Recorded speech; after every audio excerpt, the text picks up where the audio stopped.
Hi, I'm Mike Mulligan, and we're going to talk Buna-n. Should they have known Buna-n was bad material? Information Notice 1994-006. In January 1993, during a review of components in the safety-related portion of the nitrogen supply system at Fitzpatrick Nuclear Power Plant, the licensee found that certain parts of the drywall cooler, air-operated dampers, and their associated solenoid valves were made of Buna-n, a elastomer material that is not suitable for high-temperature conditions. What this says is, if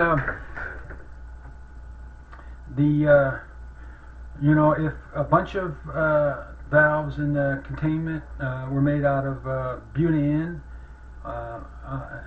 and the temperature went up, then all of them failing would overwhelm the nitrogen supply to the safety-related valves. So that's the nature of that, of why they didn't want Buna-n in there. Vermont Yankee and their engineers should have, to be competent, they should have known what was the material was in there, those valves and stuff. They should have had an engineer with the appropriate experience to and education to take a look at the specs of the valve, the actuator, and figure out what was in there. And of course, we know that in 2008, before the installation, they knew they couldn't get the good stuff, the type 1 400-degree Buna-n material. Instead, they got the 225 Buna material. So we all knew. They all knew that they were putting bad stuff in the containment, and the failure wasn't out of the realm of possibility. The question has always been, well, how big is this thing? Let me tell you a story. I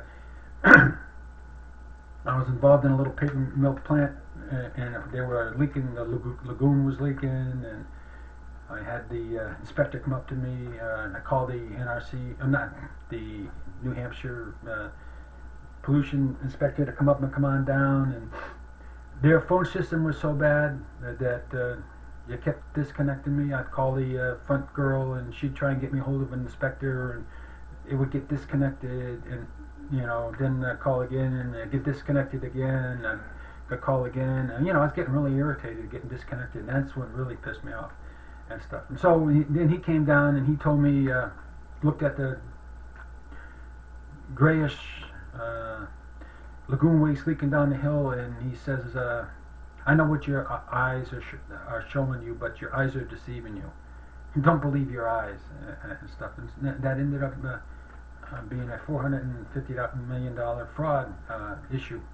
The owner of the plant, of the paper mill, was American Tissue, and they were flipping these little paper mills around, and basically they were doing it for a number of years. There's a bad environment, and a lot of overseas paper was coming in and making these things not profitable and stuff. And so they were all hanging on by a thumbnail. And they would come in. One guy would come in and he'd purchase the plant, and he would drive up the debt. He would get the banks to come, to come in, and he'd borrow on either the stuff that was going to be made or the stuff that they were storing in the plant, and they would say that they have this amount of material in there, and they would borrow on that. And then another guy would come in, and the next guy would come in, and he'd buy the plant at exorbitant prices, and he would do the same thing. And they were flipping it. And this last guy, he got caught with his pants down, and that was $450 million. That type of situation. With Vermont Yankee and a lot of stuff, I would say to myself, I'd see a situation I didn't like, and I'd say, okay, what do I think this means? And you know, create a model. I'd say this is what I think it means, and stuff. And then I would say to myself, okay, if I say that this is what I really think it is, to everybody around me, what's going to happen? And you know, I'd say they'd probably think I'm nuts, and so you know, and then I would carry it on a little further to the regulators and stuff, and you know, majority of the times I was way off. I was way freaking off. It ended up being, you know, 3 times worse than I could imagine. It was mind-boggling. It was shocking how big a lot of these things were.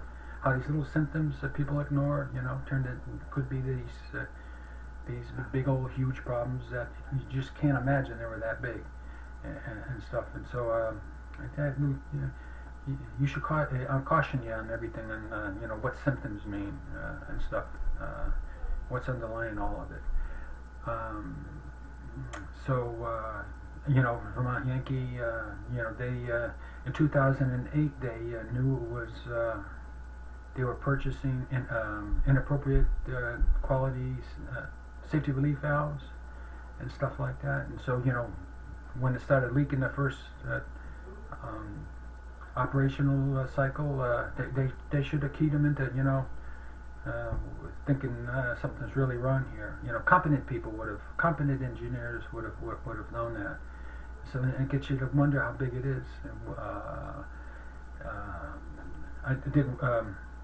Peach Bottom had the same problem as Vermont Yankee, only with one threaded seal thread, and to this day, Peach Bottom inspectors say, you know, they can survive all of the accident conditions.